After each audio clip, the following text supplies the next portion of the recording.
Gurukul academy के online शिक्षण में आपका स्वागत है और कक्षा 11 के प्रथम क्लास में भी आपका स्वागत है। आप लोगों ने केमिस्ट्री के कुछ वीडियो और नोट्स को देखा और लिखा, ऐसा उम्मीद करता हूँ।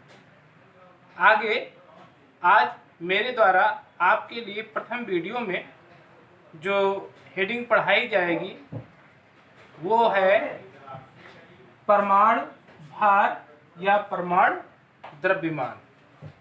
परमाणु क्या होता है इसके बारे में आपको पहले ही अवगत कराया गया कि परमाणु किसी भी तत्व का वह सूक्ष्मतम कण है जो किसी रासायनिक अभिक्रिया में स्वतंत्र रूप से भाग ले सकता है।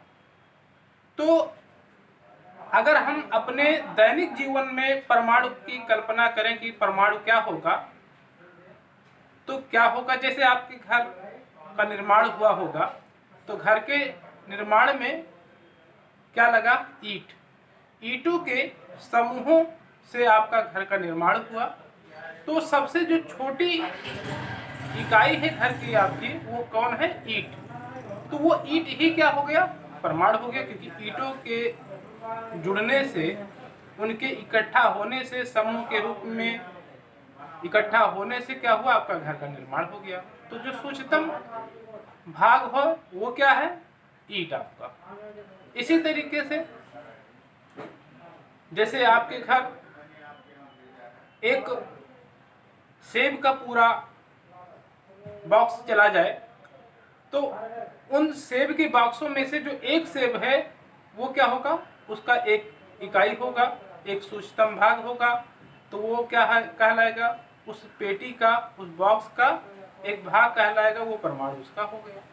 तो संसार में, ब्रह्मांड में कोई भी एग्जाम्पल ले लीजिए और उसका जो सबसे सूक्ष्मतम भाग होगा जिनसे वो मिलकर के बना होगा, वो क्या कहलाएगा, उसका परमाणु कहलाएगा। तो परमाणु की परिभाषा जब देनी होती है तो जैसा कि मैंने पहले दिया, जैसा कि आपने लिखा, वो हो गया परमाणु। अब परमाणु है तो जाहिर सी बात है उसका कुछ भार होगा, द्रव्यमान होगा। तो उसका वो क्या है, कोई भी भार या द्रव्यमान क्या है, एक संख्या है जो बताता है कि उसके निर्माण में कितना भाग लगा है, परमाणु का कितना भाग लगा है। तो उसकी परिभाषा जो आधुनिक समय में दी जाती है वो क्या है, वो ये है कि किसी तत्व का परमाणु द्रव्यमान वह संख्या है जो ये बताता है, जो यह प्रदर्शित करती है कि उस तत्व का एक परमाणु, उस तत्व का एक परमाणु कार्बन के 12, यहाँ कार्बन 12 क्यों कहा गया, क्योंकि जानते हैं समस्थानिक एक होता है। समस्थानिक क्या होता है, जब एक ही तत्व के विभिन्न भार वाले कण प्राप्त होते हैं तो वो समस्थानिक होता है। इसकी परिभाषा होती है कि वह तत्व जिनके परमाणु क्रमांक समान होते हैं और परमाणु भार भिन्न होता है उसे हम समस्थानिक कहते हैं। कार्बन के 2 समस्थानिक है, एक है कार्बन 12, एक है कार्बन 14। यानी जानते हैं परमाणु क्रमांक क्या होता है, 6 होता है। तो कार्बन चाहे 12 हो चाहे 14 हो, उसका परमाणु क्रमांक 6 होता है, लेकिन भार कितना होगा, एक कार्बन ऐसे होते हैं जिनका भार 12 होता है, कुछ कार्बन ऐसे होते हैं जिनका भार 14 होता है। तो यहाँ पर जो ज़्यादा प्रकृति में ज़्यादा मात्रा में पाया जाता है वो है कार्बन 12। तो इसलिए उसको एक मानक माना गया कि कार्बन 12 के 12वें भाग का मतलब 12 से भाग दिया जाए। तो कार्बन 12 के 12वें भाग से उस जो परमाणु जिसका हमको भार निकालना है वो कार्बन 12 के कितना गुना भारी है, कार्बन 12 के 12वें भाग से कितना गुना भारी है, वो उस तत्व का क्या कहलाएगा, परमाणु द्रव्यमान या परमाणु भार कहलाएगा।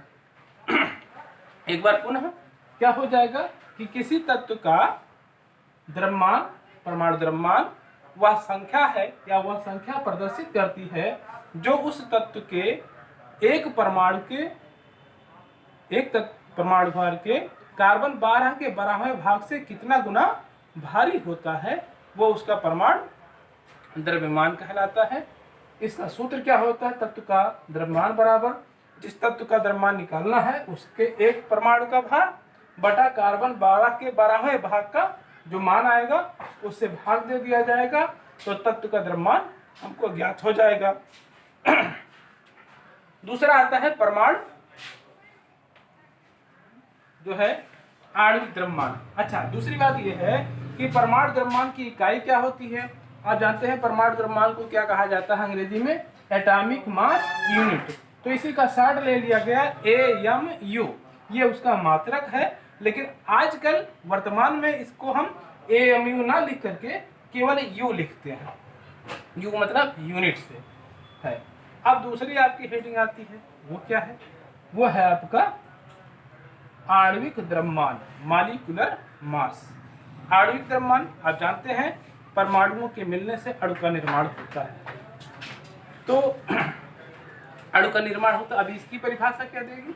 आपको ज़्यादा याद करने की जरूरत नहीं है। जो आपने परमाणु द्रव्यमान की परिभाषा लिखी उसी में क्या है, जहाँ जहाँ परमाणु है वहाँ वहाँ हम अणु कर देंगे, तो आणविक द्रव्यमान की भी परिभाषा हो जाएगी। जैसे किसी तत्व का, अब यहाँ देखिए परमाणु आ गया, तो परमाणु ना लिख करके क्या लिख देंगे? आणविक। परमाणविक द्रव्यमान के स्थान पर क्या लिख देंगे? आणविक। तो आणविक द्रव्यमान वह संख्या है जो यह प्रदर्शित करती है कि उस तत्व का एक परमाणु कार्बन 12 के परमाणु के 12वें भाग के द्रव्यमान से कितना गुना भारी है। तो ये हो जाएगा। आपको कुछ नहीं करना है, केवल जहां परमाणविक द्रव्यमान है वहां आपको आणविक द्रव्यमान लिख देना है और कोई परिवर्तन नहीं करना है। इस तरीके से क्या होता है, आपको आणविक द्रव्यमान और परमाणु द्रव्यमान के बारे में पता लगता है। अब आगे आता है दूसरी हेडिंग है मोल अवधारणा। मोल अवधारणा क्या है? जैसे किसी भी पदार्थ में कितने परमाणु हैं, कितने अणु हैं, या कितने इलेक्ट्रॉन हैं, कितने प्रोटॉन हैं, इनकी संख्या को ज्ञात करने के लिए वैज्ञानिकों ने एक खोज की और स्पेक्ट्रोमीटर के द्वारा कार्बन 12 के बारे में पता किया कि उसके एक परमाणु में, एक भाग में कितने परमाणुओं की संख्या होती है। तो द्रव्यमान स्पेक्ट्रोस्कोपी के द्वारा इसके बारे में बताया गया।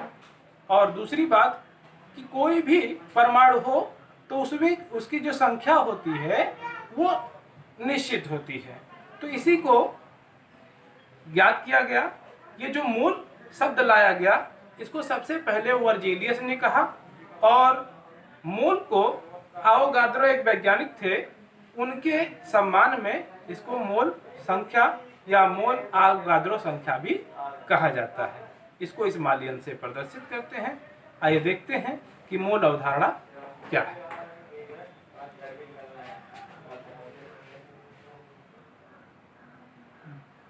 तो एक मोल की परिभाषा क्या होगी? इसके लिए देखिए क्या कहा जाता है कि किसी पदार्थ का एक मोल उसकी वह मात्रा है जिसमें उतनी ही रासायनिक इकाइयां हैं जितने शुद्ध कार्बन 12 के समस्थानिक के ठीक 12 ग्राम में उपस्थित परमाणुओं की संख्या होती है। यानी एक मोल कितना होगा? तो कहा गया एक मोल उतनी ही संख्या होगी जितने कार्बन 12 के 12वें भाग में पाए। तो यहाँ पर देखा गया कैसे निकाला गया। तो कार्बन 12 के परीक्षण किया गया, द्रव्यमान स्पेक्ट्रोस्कोपी के द्वारा, मापी के द्वारा ये पता किया गया, परीक्षण किया गया, तो पाया गया कि जो कार्बन 12 है उसका जो द्रव्यमान है एक परमाणु का वो 1.99264 ग्राम पाया गया। तो इसी के माध्यम से मोल की गणना की गई। तो क्या किया कि कार्बन 12 के एक मोल लिया गया, उसमें इसका जो भाग था, जो वैल्यू आया प्रयोग के माध्यम से उससे भाग दिया गया, तो आया इतना मान। इसी को लगभग 6.022 × 10⁻23 जो है परमाणु कहा गया एक मोल में। यानी आपको ये ध्यान में रखना है कि अगर आपसे पूछा जाता है कि एक मोल में किसी भी पदार्थ के परमाणुओं की संख्या कितनी होगी, तो आप बताएंगे 6.022 गुणे 10⁻23 परमाणु एक मोल में पाए जाएंगे।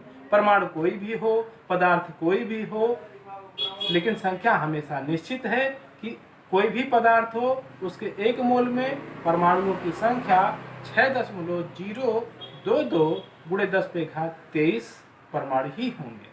परिभाषा यहाँ है। आपको मैं पहले बता दूं कि मोल शब्द की जो सबसे पहली बात कही गई वो वर्जीनियस ने कही, और मोल एक संख्या है जो ये बताता है कि किसी भी पदार्थ के एक मोल में परमाणुओं की संख्या कितनी है। अब इससे संबंधित कुछ प्रश्न होते हैं जो कैसे किए जाएंगे आपको मैं सेंड कर दूंगा, और ये जो है इसका आप स्क्रीनशॉट ले करके नोट्स में लिख लीजिएगा। जो इससे संबंधित अभ्यास हैं वो आपको आज भेज दिए जाएंगे, आप उनको नोटिस करते रहिए। अगर कोई परेशानी होती है तो आप मेरे कॉन्टेक्ट नंबर